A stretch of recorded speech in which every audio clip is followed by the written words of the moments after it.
Welcome, low ego action heroes. This is Debbie Levitt from Delta CX, and hello, it's December 29, 2020. This is Office Hours, Ask Me Anything. I do this every Tuesday, and I'll be here for about an hour taking your questions live. You can ask those questions in the YouTube chat, in the LinkedIn chat, or at the URL below my face, deltacx.link/AMA. I will do my best to keep a better eye on it than I sometimes do. Let me open up some of my windows and get us ready for action. And hopefully you will all join in and tell me where you are and how you're doing. We've got Simranjit here. Hello. How are you doing? And what is your question, if you have one? And I'm getting the system ready to put up the questions. And we did get a question ahead of time. So I'm going to start with that one, and then I will take live questions from there. So please ask if you have them. Oh, we've got YouTube viewer count. And of course, tell me how your holiday season has been going. Even if you don't celebrate things this time of year, you probably get a few days off. So how's it all going? Let's take a look. The anonymous question I got during, since we last saw each other, was advice for those who wish to become design managers. That's what it says. My answer to that would be that I am finding it is much easier for people to get promoted once they are working in a company. Am I centered? Hello? Than it is for them to get hired later as an outside person if they have not yet been a design manager. There's a little bit of that same problem that we see with juniors, where you can't get a junior job if you haven't had a junior job. Similar for managers. It can be hard to get a manager job if you haven't had a manager job. So you might need to start somewhere as principal or lead and stay there long enough where you get promoted and can become that manager. I don't see a lot of other options right now. I've applied for a bunch of manager jobs, and in many cases I'm being turned down because they claim I don't have enough management experience, that management I've done at agencies, that mentoring I've done everywhere doesn't count. So I think the best way to become a manager is to already be senior, principal, or lead somewhere. Start taking on more responsibilities, mentor the juniors, try to get a little bit more strategic, and see if you can work your way up. I think when it comes to people who haven't been managers before, companies are more likely to take a chance on the person who's been working there, who they know, than the outsider that they don't know. Okay, Simranjit has a question, so I'm going to paste it into my list of questions, and let's see what it says. It says, I am a final year student. Congratulations. And for my project, I want to design an exercise app for people with disabilities. How can I design an app in terms of a UX perspective? Please give me some pointers. Sure. So I think the first thing you'll want to decide is which types of people with which types of disabilities are you targeting? It's probably not everybody with every disability. So I'd say thing one, do yourself a favor and narrow it down. Are you looking to work with people who have visual issues, people who have hearing issues, people who have motion issues but are still trying to do some exercise, people with cognitive, mental issues, depression, cancer? So I'd say thing one, do yourself a favor and narrow down your target audience to which disability or disability group you believe you want to target rather than everybody. Ultimately, your app has to work for everybody, but you might want to narrow down your target audience, since out in the real world, many companies have target audiences that aren't everybody on the planet, unless you are Windows. You know, there's usually key target audiences. So I would start with that. Then the next thing you would do is planning research. You want to plan research with people who fit into that target audience to learn how they do exercise now. How do they do exercise now? Do they use apps? Do they use their computer? Do they use TV or YouTube or subscriptions? And okay, so you say, I was thinking mobility issues.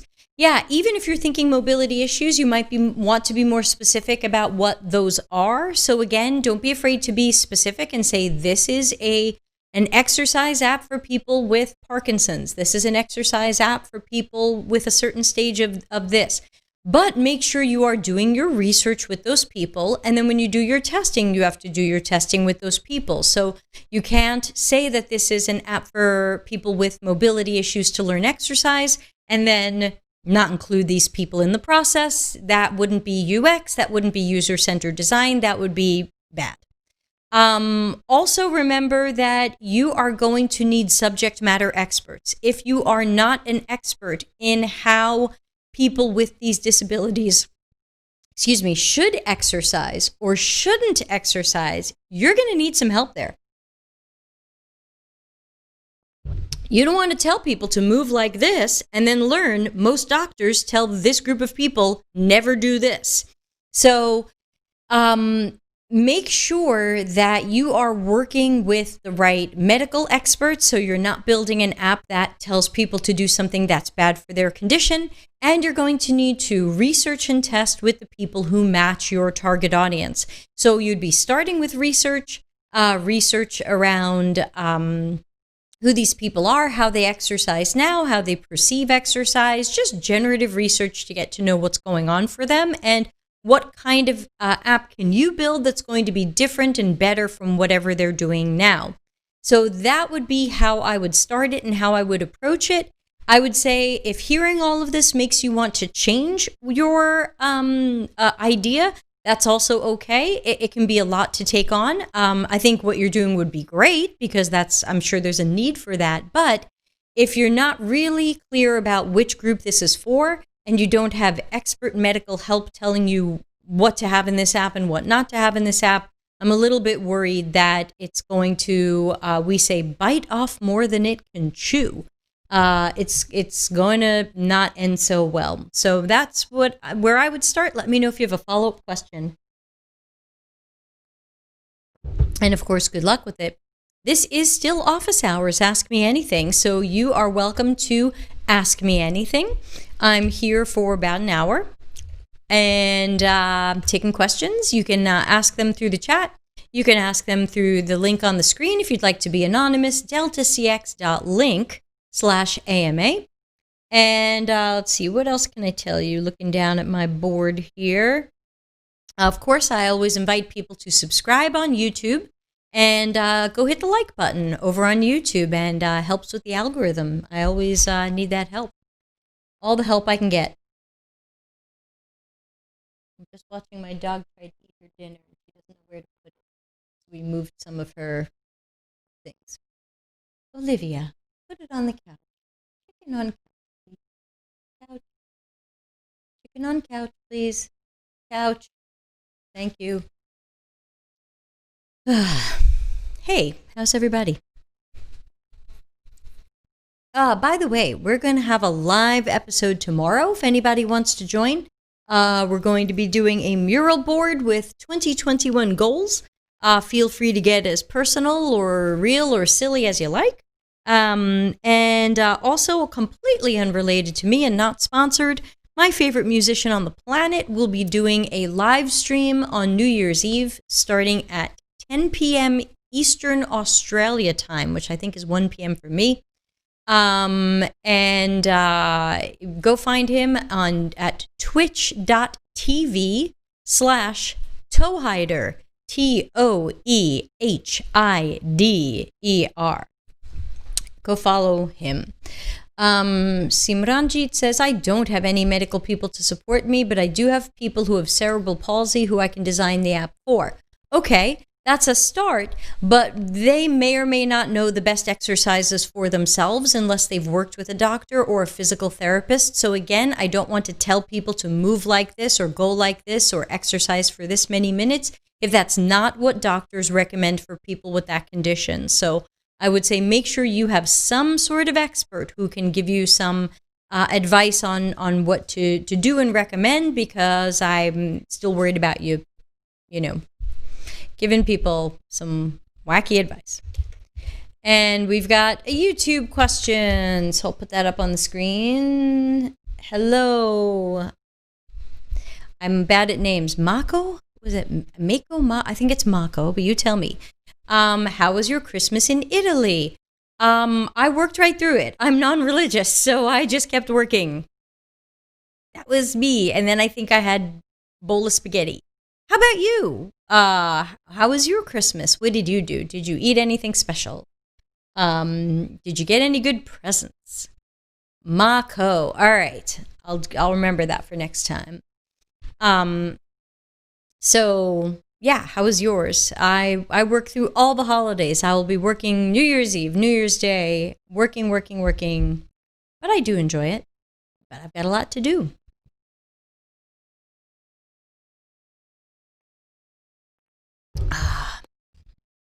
This is Office Hours. Ask me anything. By the way, don't forget to go to the YouTube channel. And over in the Perspectives playlist, I've just uploaded 15 new short videos. Nearly all of them are under 5 minutes, so they're little sound bites that you can, as Michelle Ronson says, eat like candy. So please go and enjoy those. Let's make sure LinkedIn told people I'm live. Yes, they must have. Okay, let's check. Am I missing anything there? 4 people in LinkedIn. Thank you for joining in this holiday week. Mako says, I'm an American expat in Prague. Yes, I'm an American expat in Italy. I'm not religious either, so it's not a big holiday. In the Czech Republic, they eat fish, but I'm vegan, so I ate tofu. LOL. Yeah, well, right. So there goes that.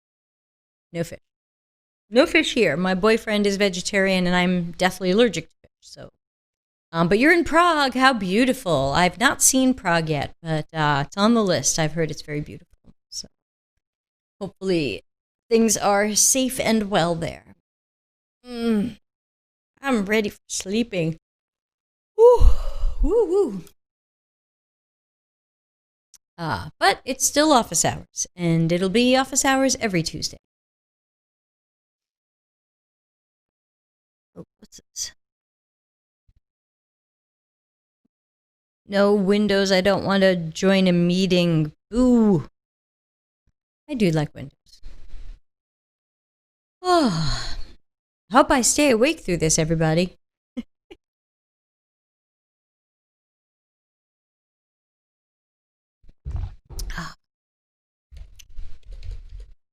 I should have background music for when we don't have any questions. Then YouTube will copy strike me and put ads on it. My boyfriend is singing background music. You could play the drums and do the background music. Of karaoke. Mild bossa nova. Thank you. Don't over bossa nova it. We could turn it into ask boyfriend anything. You people like you. Yeah, right. Ask my boyfriend questions he'll make up the answer to. Simranjit says, can you advise me how else I can use UX in my project because I'm not sure about my idea? Simranjit, I have to ask you, what are you studying at school? No offense, but how do I use UX in my project? What are you studying? Because you don't just like throw UX on a project or use UX on a project. What are you studying? Tango is here. Hello, Tango. Tango, who are you really? Are we connected on LinkedIn? I don't know. I don't recognize your name. Merry Christmas and Happy New Year to you as well. We were just talking about what we were eating for Christmas. Mako had tofu, and I had a bowl of spaghetti with some homemade meat sauce that I made. But don't tell Mako, because Mako is vegan. Business computing. Oh, okay. So that would explain that. So I would say if you are studying business computing, it's going to be hard for me to tell you how to just do some UX, because UX is extremely, it's hard to learn and hard to do. It's not like, hey, just throw some UX at it. UX is a very long process with many phases and tasks to do it right. And Tango's eating tofu. So there you go. Tango, meet Mako. So, Simranjit, I don't have a great answer for you because there's no way to use UX in your project.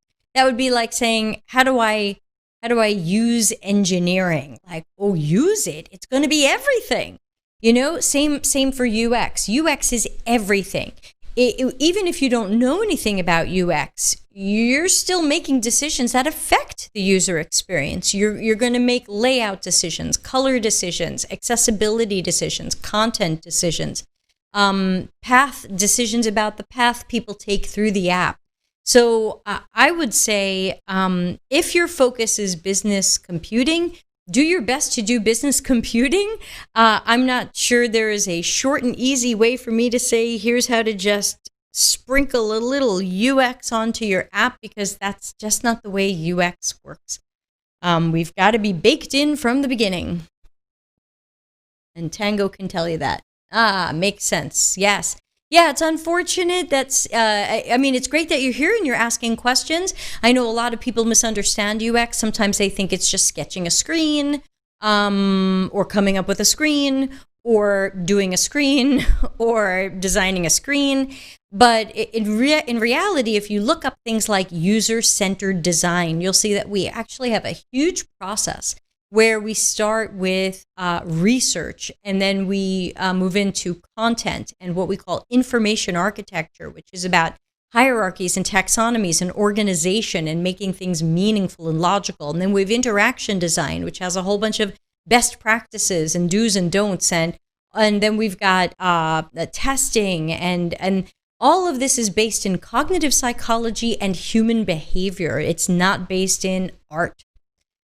So there isn't really a fast and quick way to do UX. It's not something that you sprinkle on at the end. It's something you've got to go into the whole way. That's why I was saying start with research. You're probably thinking, like, research? Doesn't this woman just make screens? We start with research, and we attempt to get into the heads of people and learn, as I said earlier, how do they do this now, and what could be improved for them? What could we build that someone would use? Otherwise, what are we doing? So Tango says, let's copy and paste this question, put it in the archives. Tango says, which is the first subject area for anyone who wants to study more UX to do? Cognitive psychology and human behavior. These are at the core of everything. Whether you want to learn more research, more information architecture, more interaction design, or something else, you can't go wrong knowing more about cognitive psychology and human behavior. I know you're probably thinking, that's not what I was hoping to hear. I thought you would say Figma or research or whatever. In reality, it's cognitive psychology, because cognitive psychology is the thread running through everything in UX and CX. If we don't understand how people tend to think, behave, react, parse information, what are we doing? We're going to end up doing a lot of guessing. So that would be the first and most important thing to study and keep studying. Sure, eventually you'll want to learn research and other things, but at the core of all of this is cognitive psychology and human behavior. And if you check some of the better master's degrees out there, though I know you're not rushing to get a master's, you will find that they often have a lot of courses that have to do with cognitive psych and behavioral stuff. So that's the core of what we do. Thank you. Thank you. Tango, what's your normal job? Because you show up on YouTube as Tango Studio, but I don't know if you're a music studio or a graphic design studio. Oh, you say you have a psychology background. Good. Then you are in an excellent spot to transition into UX or to work in CX or UX. If you already have been studying cognitive psychology, then now you're going to want to study, you're a product manager. Okay, so now you'll probably want to, sometimes people pick a specialty or an area they want to start in first. So some people tend to be drawn a little bit more to the research side of it, and some people tend to be drawn more to the information architecture, interaction design, prototyping side of it. Now, there's other sides too, but I would say those are the two main camps people tend to fall into. Some people eventually learn both. Some people stick with one because they think that's their strength or they enjoy it more. So I would say based on what you're doing, you would have to pick one of those that interests you more, or you think that's a better match to your personality and other things about you. And start there. I still have on my to-do list to check out the courses at theteamw.com. They have some good-looking courses in their brain and behavior bundle and their UX design bundle. Some of the other bundles had stuff I warn you guys against, so I wouldn't recommend those courses because I'm here warning you against the topics. But I haven't checked them out yet. I hope to check them out in the next week and be able to say if I recommend them or not. But also for research courses, you can look at curiositytank.com. That is Michelle Ronson, who's been on our show 5 times. And she has her own training and courses that she does live with people, and I've heard good things about them. So I can recommend that. Simranjit asks, what is the best prototype tool to use to design an app? So in my opinion, my favorite tool is Axure. It's not the easiest to learn or the easiest to use, but it does have among the most features and the most capabilities, and your prototype will be more realistic than things you might have heard of like Figma and Sketch and InVision and Adobe XD. So if you really want a realistic prototype, you want Axure. If you just want to mock up some screens, Axure does that too, but then sometimes people prefer Figma or Sketch. I prefer Axure. Remember that using a UX prototyping tool does not automatically make you a UX designer. It does not mean you're doing a good job with UX. It just means you're using a tool. So, let's make sure we've drawn that line there. We've got an anonymous question. Okay, came in 2 minutes ago. I'm doing my best. Okay. Let's copy and paste that and answer it. And of course, everybody's welcome to ask follow-up questions to their own questions or other people's questions. It's totally open and friendly here. The anonymous question says, do you have any thoughts on desktop and mobile app parity? I'm a UXer working on a company's mobile app team that feels very separate from the desktop team, even though we're working on the same product, and the mobile experience is quite limited as a result. In general, do you think it's better to strive for complete parity between desktop and mobile, or create a different experience? I think that you can kind of answer that question yourself, but I'll certainly give you my answer. Oh, is Axure free? Only for 30 days. So no, the best tools in our industry are not free. I don't have a suggestion for free. I go for best. Sorry about that. So to answer the anonymous question, I think that desktop and mobile parity are important, Parity is important. I've recently been doing a research project the last few months for a famous company, and some of the questions we've asked in the research have been around, do you use the desktop version? Do you use the app version? And many people complained that they weren't similar enough, that I can't do this from the desktop and I can't do, well, you can do everything from the desktop, and then there's some things you can't do from the app, and then there's some things that are easier on the app than on the desktop. So we heard a lot of complaints where people couldn't just do everything from one place. They felt like they had to flip back and forth sometimes. So the best answer to your question is talk to your customers and see what they think of this, but don't ask them the skewed questions like, do you mind that they're not the same? That's a bullshit question. So don't do that. But I would say that it's important for you to break out of the silo that you're in now and be working with the desktop team. Parity is important. Feel free to show this video to your manager. Hello, person's manager. It is important. These should not be very different experiences. People shouldn't feel like they have to relearn something just because they're now in the mobile web or the app version. You want these to have some similarities, You want them to feel consistent, and you want people to not feel like some of the people I've been interviewing who have to bounce back and forth between desktop and an app, because sometimes I have to do this from my phone, sometimes I have to do this from my computer, now I have to bounce back and forth. So I would say that that is important. But again, don't take my word for it. Go ask your users and customers. Oh, wow, someone just sent me a really long thing with like 400 questions. So I think we've got the rest of the day planned. Everybody pour a drink. Wow, this is really long. Here we go. I'm doing my best to piece this together in my little notepad so that I can post this later. Let's start reading it and see what this person says. Hi, thanks for your office hours. Thank you. I hope you're here live. I've been trying to break into UX research. I'm volunteering by doing some UX research for an alumni association of law students. Okay, first of all, when you're trying to break into something and you're volunteering, I always suggest getting a mentor or coach, because you probably don't totally know what you're doing. And it's really important to have someone overseeing your work, because even though it might be volunteer or free, the Alumni Association expects good work from someone who knows what they're doing.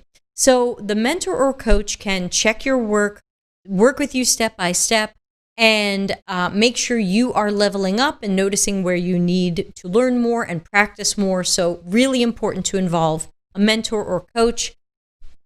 Always. I would never tell you not to do that. Okay, to continue reading the question, they've been struggling with low membership engagement and concluded that the problem was derived from an ugly, hard-to-use intranet page that has no mobile capabilities. I'm going to stop you there again. What is engagement, and why is engagement important? This is sometimes what happens at real jobs. People go, well, we want more engagement, so fix the page. Well, what is engagement, and what does it really mean?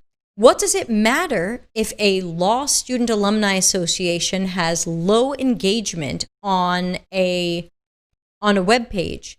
Is it that they're not getting more donations? Is it that people are not attending events? So we have to make sure that we understand what engagement means to them and what their goals are for this project, because engagement is a very general word, and I don't want you to get caught later when you guys define it differently from each other, or you go, see, I brought you engagement, and they're like, no, not that type of engagement. So be careful. Let's keep reading.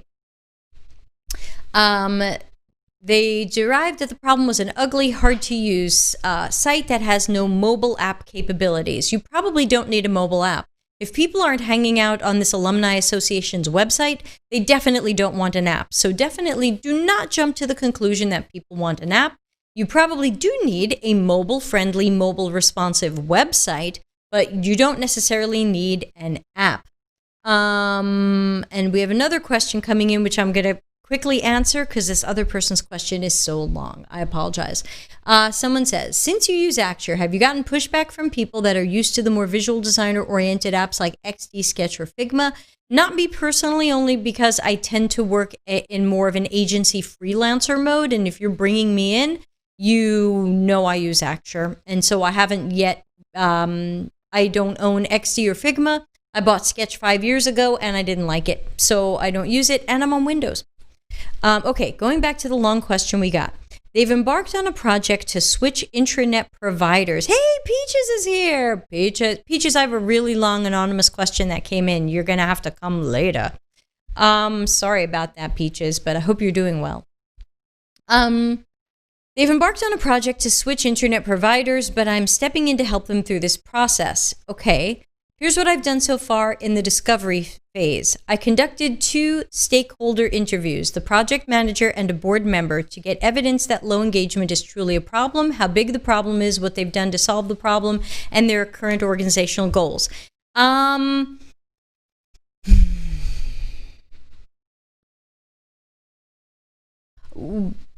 Okay, I bet we probably should read through this whole thing before I react to stuff, but my question is, we can hear all day long from a stakeholder what the problem is, but it's almost always not the problem. We have to hear it from the users and the Alumni Association members.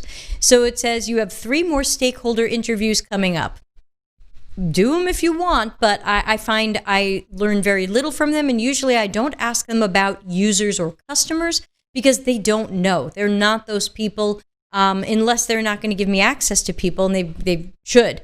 If you want to fix the problem, you have to let me talk to some of the Alumni Association people, especially the low engagement people. So normally I'm asking stakeholders more about their expectations for the project and how they're going to measure success rather than what's the problem and things like that, only because they're usually wrong about what the problem is. Thanks for waiting, Peaches. This person then says, I'm going to do some secondary research, studies on what makes a good intranet design, asking for analytics to evaluate engagement overall, and personally go through social media accounts and current intranet. Why? So again, it sounds like even though you spoke to 2 stakeholders, you're not really sure what to them is success for this project. We don't know from users what they want from the Alumni Association, because ultimately that's what this is all about. We can build all day long for what a stakeholder says, but if we don't meet a bunch of disengaged alumni members and learn what they expect from this site and what they need from this site and how often they come to this site and why, we're guessing and we're throwing darts. And it doesn't matter what good intranet design is, and analytics might not matter. We need to know the why and not the how many. So don't get caught up in analytics and numbers when we need to do qualitative research and learn why and who. Your conclusion was that there's little to no social media engagement, followers, likes, views on YouTube, archaic intranet design. No, that's your personal view. So now you're guessing at shit instead of talking to users. Almost no engagement on intranet posts, only board of directors are posting or commenting. Okay, so it sounds like the alumni don't care about this group at all. That means we really have larger questions like, what is the reason to be in this alumni group? What are people supposed to get out of it? What kind of interactions do the members want to have? Because again, if we are just trying to do what stakeholders want or what board of directors want, and it doesn't match what users need from this group, none of it matters. None of it matters. You could build the most beautiful intranet with all the best practices you found and have all the great analytics, and it will still not be anywhere near what these people need. And then this person wrote, my plan is to then conduct usability tests on the current pages to see what people like and don't like about it. Remember, don't ask them, what do you like and don't like about it? That's not how we do this. You need to ask them more about their tasks, their needs, and their relationship with the Alumni Association and the other alumni. Because that is way more, that is really, again, remember where I was just talking about cognitive psychology and human behavior? You are at the outside layer of the onion. If you are focusing on how does the page look? Why aren't we getting enough likes? You have to peel away the layers of the onion and go, why are people in this alumni association group? What do they want from each other? What do they want from the board and the leadership? What would make them come back? I'm in some alumni groups and I never go. Nobody asked me what I need and I don't get it. The end. Interviews with alumni to understand their needs as a member of an organization. Yes, that first. That first. Before you conduct usability tests on the intranet page, talk to people. Talk to people to understand what their relationship is to the organization, what they need from them, what engagement looks like, if there's other alumni associations they're part of that they're more active in, what makes them more active. These are the things to peel away the layers of the onion and learn. Maggie says, I see new people. Hi, new people. Some new people, mostly old people. Person asking long anonymous question then says, I was wondering if you could give me feedback on the following. What am I missing in my research process so far? Again, you should probably sign up for my 15-minute free private coaching to talk about it personally. But I would say for this version here, connect with the alumni. Connect with alumni, especially you can connect with alumni who are active and connect with alumni who are disengaged and aren't involved at all. Hello, we want to interview you for a half hour to learn more about your relationship with this alumni organization. So more talking to humans, less internet research and talking to stakeholders, in my opinion. Someone else could tell you differently. Next part of that question says, what evidence do I need to be able to move on and agree that lower engagement is because of the current and crappy internet? No, new friend. We do not gather information until we can agree with what our client says they think the problem is. We are problem finders. And we might learn that the lower engagement has nothing to do with the current internet site. In fact, I will bet, knowing nothing about this, that many of the people you talk to haven't even seen the internet site because they don't care. Because their disconnection from the Alumni Association is a deeper disconnection than I'm not following them on social media and I don't go to their website. So it's probably not the website. There is another reason, peel away the layers of the onion, for the disengagement. So do not rush to agree with the client that, lower engagement is because of the crappy internet. Lower engagement has other reasons, and you have to put on your critical thinking hat, be a great researcher, and find them. I can guess at them, but you have to go find them. Anonymous person asks, how will I know that a new intranet will boost engagement? You don't, because you haven't found the problem first. Right now you're trying really hard to solve the wrong problem because the client said that's the problem. This ain't UX. If you take what the client says is the problem and you try to agree with them and then you build what they say they wanted, I would tell you you're not doing UX. I would look at your portfolio case study and I would say, congratulations, you're an order taker. Congratulations, you did what the client said. You did not go looking for the real information. We are detectives. So how will you know a new intranet will boost engagement? You don't. But if the client, the stakeholders, has to set out success criteria and metrics and KPIs that tell us we will know this project is a success if this happens. That's it. We have to figure that out. But don't assume that a new intranet will boost engagement. There's other reasons, in my opinion, why these people are not active with this organization. Maybe they don't like who's on the board. Maybe the organization never does shit. They just don't do anything. They have a bunch of posts up and they hope people press like on them. Congratulations. So, where are they providing quality and value? Why do you show up here? I hope I provide quality and value. What is the Alumni Association providing to these people? Articles, opinions, posts, fake social network? So again, that we have to work on that. Daniela says, how would you change the client's mind if they're set on what the problem is? If they're set on what the problem is, they don't want a UX designer, they want a web designer. A UX architect comes in and says, critical thinking hat on, I am going to find your problems before I solve your problems. A web designer says, hi, I make pages and websites. I hear you're not happy with your website. Let's make a new one. If the client is not open to changing their mind, you have a web design project on your hands, which means in your portfolio, it will look like a web design project and not a UX project, which is another reason I warn people against some of these volunteer projects. They are very rarely UX projects.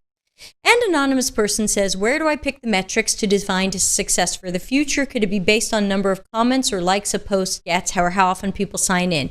This is what we call vanity metrics. Vanity metrics is check me out, people are pressing like. You can watch this crap all day long on LinkedIn. Look at me, I have 1,000 followers now. Look at me, 10 people read my article. Sorry, do not care. You'll notice I never post that, almost never. I think I said, oh wow, I got 1,000 followers on YouTube, now everyone gets to meet my boyfriend. Other than that, I do not keep telling all y'all about my milestones because you don't care. So the question is, if they got more comments on their intranet, what does that really mean? We can say people are engaged, but what does that mean? Are they happy with the organization? Would they tell others to be in the organization? Would they stop paying their membership fee and leave the organization? we've got to do more digging and peel away the onion layers and stop making this about likes and comments and signing into a website. That is the fake problem here. And as for changing the client's mind, feel free to show them this video. Just go to YouTube. It's going to be archived right after this is done. Find the point at which I start talking about this. And yes, I've used some swear words, but show it to them. Hello, client of the anonymous person who has asked this question. I'm so glad that you are bringing in someone to help you with this issue. But when you work with someone who is in CX or UX, whether they volunteered or you're paying them, you have to let them do what we do best. And we are detectives. We are problem finders before we are problem solvers, which means I, as a veteran of this industry, do not believe that your problem is not enough.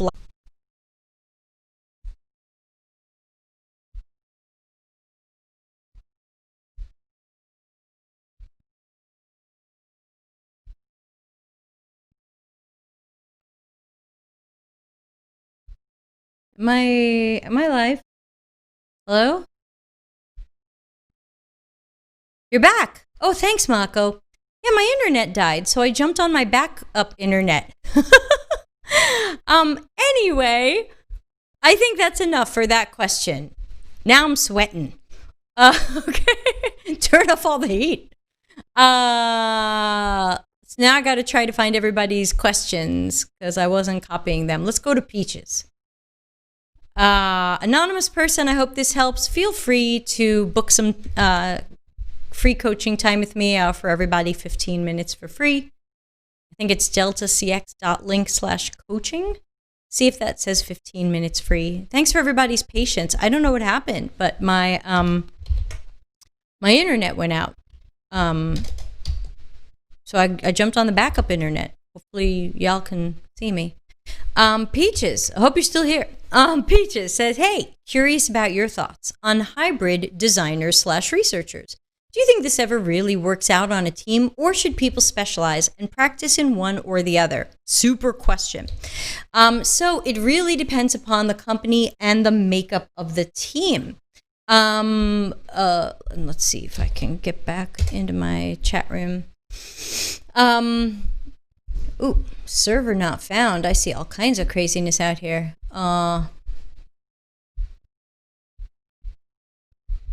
So it definitely it depends. So it depends. At companies where there are specialized researchers and specialized people, I would say it can be a little bit messy if someone says like, hi, now I'm going to do all this stuff. Now, I personally do both the research side and the design side. So I've worked at companies where they've wanted me to do both. I've worked at companies where they only wanted me to do one because of how teams were made up.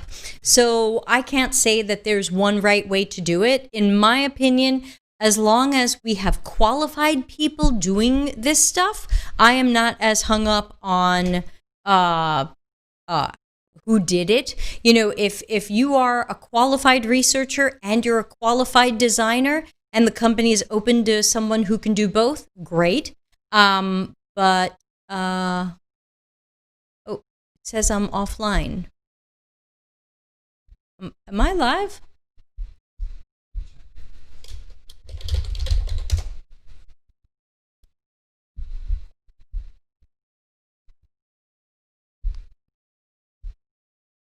Live. Looks like the live broadcast is me asking if I'm live. Hello? I am live. Okay. I don't know where all my chat peeps went. Chat peeps, where are you? Peaches, hoping you can hear me. I would say that if you can become good at the interaction design and information architecture, and you can become good at aspects of research, that's great. I think that would make you more valuable to a company, but just know that not every company is going to let you do both. Again, I've worked at companies that said, sorry, here you are just the designer, and we have other people with master's degrees doing research. That's not you. Okay. I've worked at other companies who said, yeah, we're a little shorthanded. You've got some good research work on your portfolio. You can do both. So I think that I'm for both. I'm for people specializing in these. And Tango says the internet is better in the UK. Believe it or not, we have fiber, and it just kind of went kerplunk.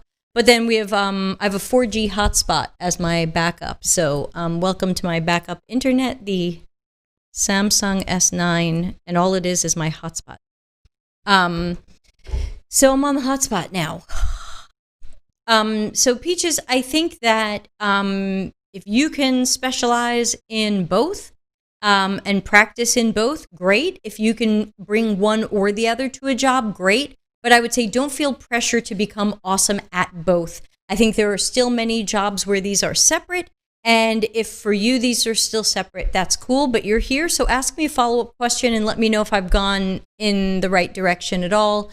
You wrote, do you think it's possible to be sufficiently proficient in both, and should designers be testing their own work? I would say it is possible, mostly because I'm doing it. And I'm getting high compliments from famous companies on both my design work and my research work. So, but it took me a long time to get there.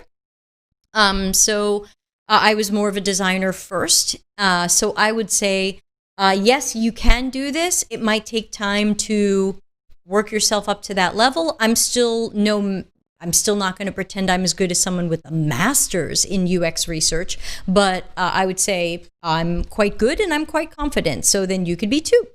And should we be testing our own work? If we are low ego action heroes and we can be honest about how our work went, then yeah, I love to test my own work, because then it's like, oh yes, obvious place where I have to fix and improve this. Yes, I see the light.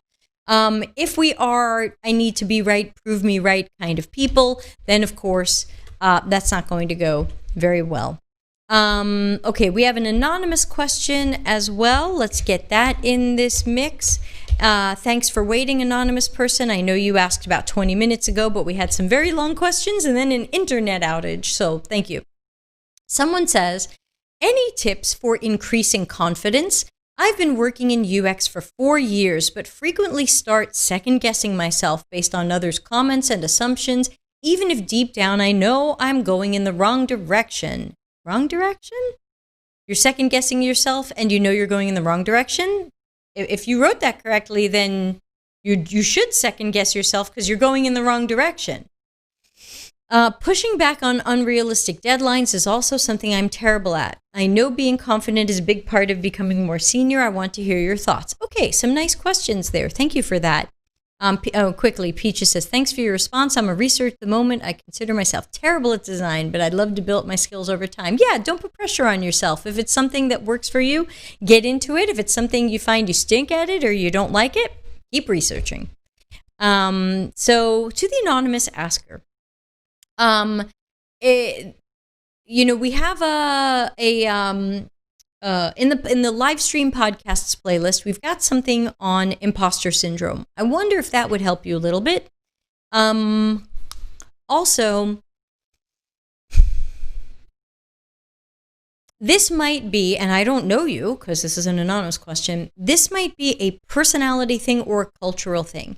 You might have grown up in a place or a household or a society that second guessed you, and now you're carrying that with you and you second guess yourself. Again, not a psychologist, don't know you, just guessing. Pushing back on unrealistic deadlines actually does match the profile, in the sense that you don't want to let people down. You don't want them to think you can't do it. You don't want them to think you're not capable, so you're just going to say yes to everything and keep tap dancing. I think that without knowing you, just from what you're writing, and I might be guessing totally wrong, I would say look more closely at the aspects of your personality that make you want to say yes to things you know aren't reasonable, that might make you want to please people when people don't deserve to be pleased, and second guessing yourself. I would probably say this is a good time to consider some therapy. I mean, I've been through therapy many times, so I'm for it. And I think if you go in with a specific idea and goal of what you want to change, you can find hopefully a good person who can help you discover some new things about yourself that will help you heal some old wounds and retrain some old habits where you won't start out second guessing yourself. You won't start out agreeing to unreasonable deadlines and things like that. And I do think that part of being more senior is not so much confidence, but it is the things you're talking about, pushing back against unreasonable deadlines, saying, I can't do that in this amount of time. You're either going to have to, here's the risk of me doing something less, or give me the time that I need. That, to me, that's being strategic more than it's being confident. But you're right that it takes confidence to say that, to say it out loud and to say it to somebody. I don't have a lot of suggestions because I'm not a psychologist, but I would probably say it can be good to start talking to somebody, because I think that when we have some of these issues, they've probably been issues we've had for a long time. They might be issues we have in our personal life as well as our work life. And it might just be time to take a closer look at who we are and how we got here and what you can improve. So I know that may or may not be what you were thinking, but that would be my suggestion. So let's see what other questions we have. We have one from Anonymous, and I think we just got one from Wilson in the YouTube chat. So let's grab. So Wilson's telling his story, and I assume there might be a question at the end. So let's see. Meanwhile, let's answer the anonymous question that came in. It says, currently, I'm migrating to UX designer. I'm 41 years old. I have not completed my university education. Is there a market for me? I believe there is a market for everyone who shows talent. That's what I believe. Some people may disagree, but I believe that a university education is not important. If you can show talent, if you can show skill, if you can show some proficiency in what you are doing, then I believe you should get a chance.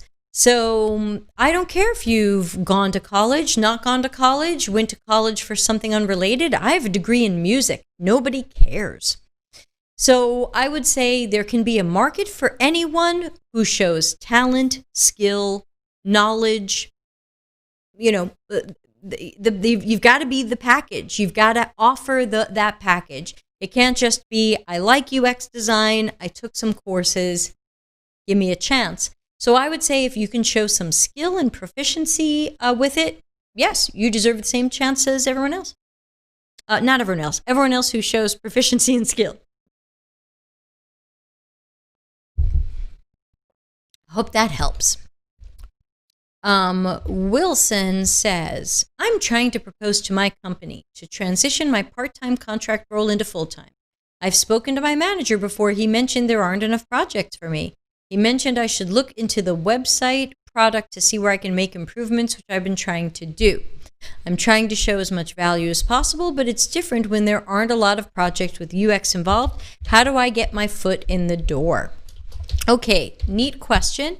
Definitely seems a little tough. It sounds like you were kind of waiting for someone to tell you, work on this, and the manager saying, I don't have enough for you to work on. Can you invent projects for yourself? Well, that's a good sign. It sounds like the manager does want to keep you around, and is possibly asking you to find projects you can work on that would help you either stay part-time or move into more full-time. So I would say that where I would start is research with customers. I would want to learn what's going wrong for people. You could even start with customer support. Hey, where are we getting a lot of complaints? Learn about that. Then say, I want to meet 10 of our customers who maybe have these types of problems. And then go from there. So ultimately, if you want to find where you can make improvements, you have to do research or partner with someone who can do research for you if you're not a researcher. You need to find out from the customers and users and potential customers, where are the opportunities? Now, not by asking them, where can we make improvements in this? that's not exactly how we do it, but you would definitely want to do research, because research usually reveals our opportunities. And then don't worry so much about projects don't tend to have UX involved. Ultimately, your manager is telling you, try to find a reason to have UX more involved on other things.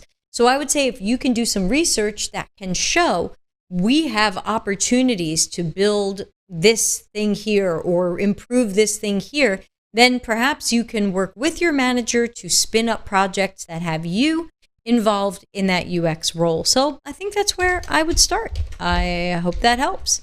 Let's see.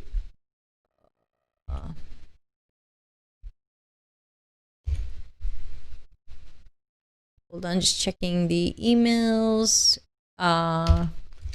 Okay, and we have a question from Neil, and it says, let's paste it. What's your CX process, and why do we need CX? Well, no matter what you do, you've got CX. CX is the customer's experience. Whether someone has deliberately researched, architected, and designed it, or not given a shit and slapped any old thing on there and sent it out to customers, you've got customer experience. And customers are going to decide what's quality and what's value and what's crap. It doesn't matter what your agile coach said. It doesn't matter what your scrum master said. It doesn't matter what your stakeholders said. If we do not deliver quality and value to customers, if we do not meet and exceed, if we do not understand their tasks and optimize and improve their tasks, how long will they keep doing business with us? Is someone out there better than we are? So we need CX because there is CX, whether or not we take it seriously, whether or not our company is customer centric, whether or not we're agile, there is CX. So you might as well do it deliberately. What's my process? My process is typically user-centered design. You can Google that. I don't have a graphic handy. I should probably make one. But user-centered design is, and Double Diamond is a derivative of that. So if you're familiar with Double Diamond, I'm just using Double Diamond's dad. User-centered design is a process that has many phases and tasks that takes us through research, and let me see if I can do it from memory. Research, content, information architecture, interaction design, testing, iterating, cycle, visual design, design system, and eventually it's out there. So my process is to follow that. I don't believe in design thinking. I don't use design sprints. Lean UX is a flaming pile of garbage that needs to be completely thrown away. And I can't set anything on fire because my computer is on the wrong internet. So let's see if I can get back into my effects rack. So my process is quite simply user-centered design, which I think is Googleable. But again, some people prefer the Double Diamond variation. But ultimately, that's where I live and why. How about you? Nope, no fire here. I'm going to have to set it off manually. So technically, we are out of time. Thanks to everybody for coming, and especially thank you for putting up with my internet blip there. If anyone has any last questions, I'll hang around a few extra minutes because of that internet blip. So let me know if you'd like me to answer any last questions, or if you have any follow-up questions to anything that was asked earlier. Please remember that tomorrow we're going to do some fun goal setting. If you'd like to be part of that, totally free, live. We're going to set some goals. And looking for let's see, where's my manual stuff that I set up? Social actions. Here we go. This. Please remember to subscribe on YouTube and press the like button to let the universe know that you liked this video and our adventure together. It helps me, and I ask for so little. I can also ask you to please binge watch everything on the YouTube channel because I don't make any money from ads, but it helps me get ranked in YouTube. Oh, Tango said there were some questions. Sorry, Tango, I lost them when I had that blip. So let me scroll up. Tango says, how do you, we'll answer Tango's questions and then we'll get out of here. Can you apply UX principles to physical product design?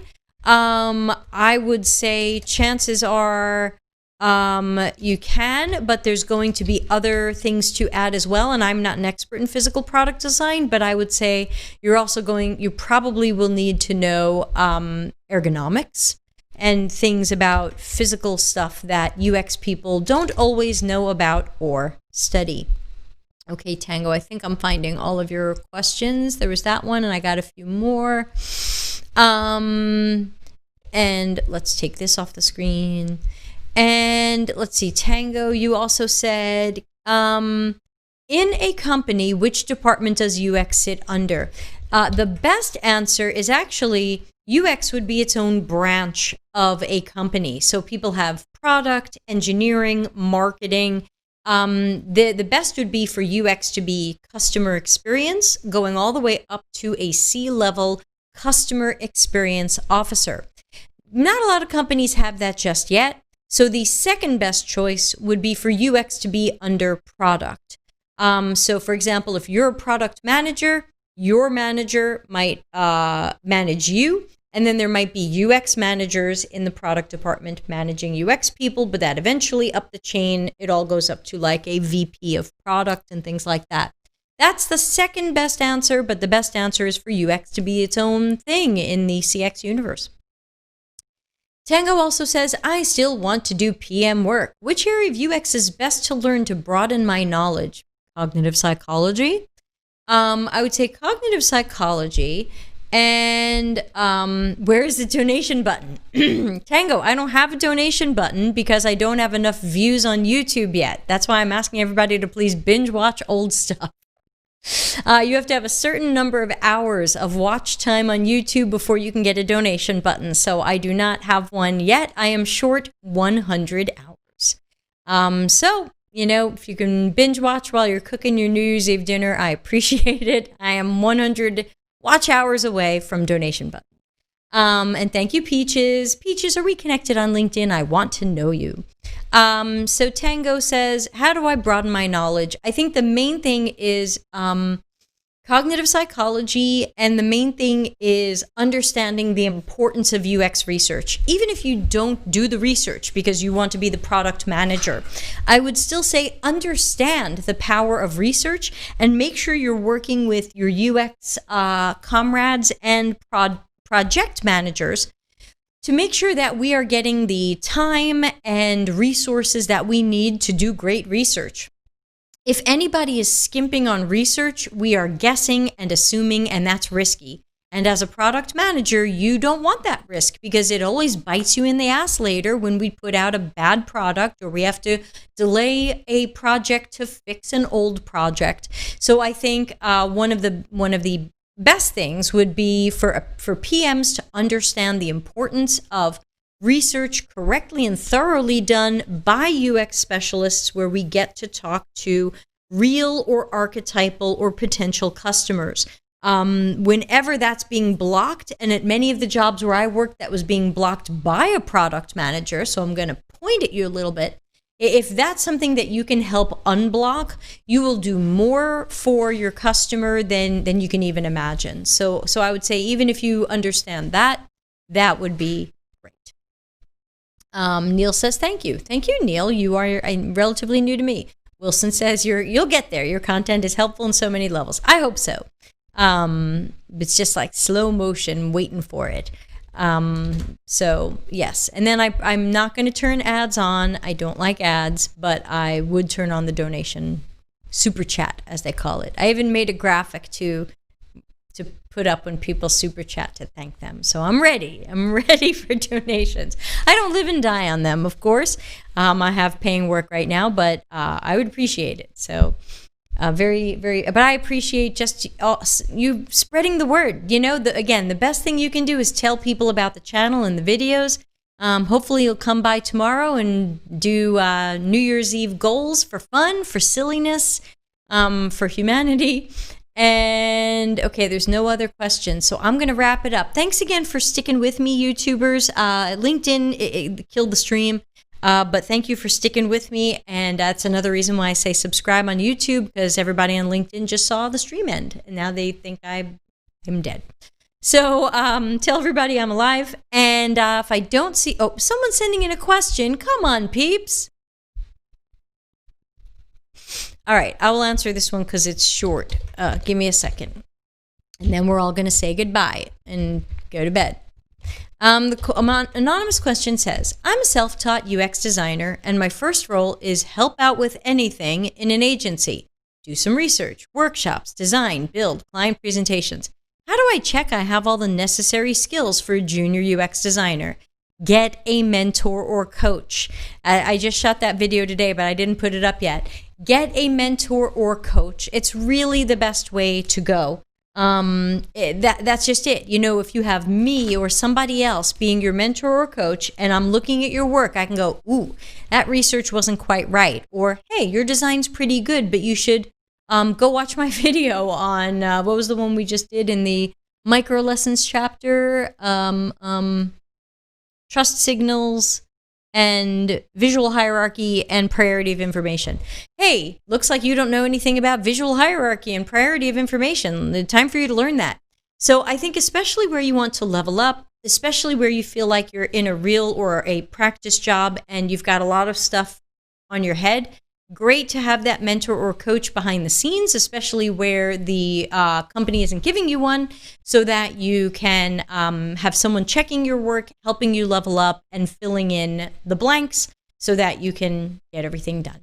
On that note, we're going to have to wrap up and say goodbye.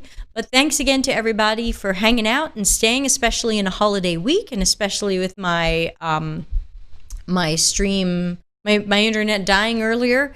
So I'm going to play us out of here, but everybody be well and be safe. If I don't catch you before, Happy New Year. I'll, of course, be back next Tuesday for office hours, but I'll also be here tomorrow doing the mural board of New Year's goals, and you're all invited. So thanks again, and see you very soon.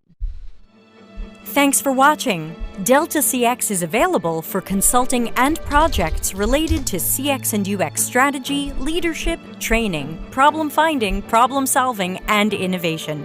Learn more at deltacx.com.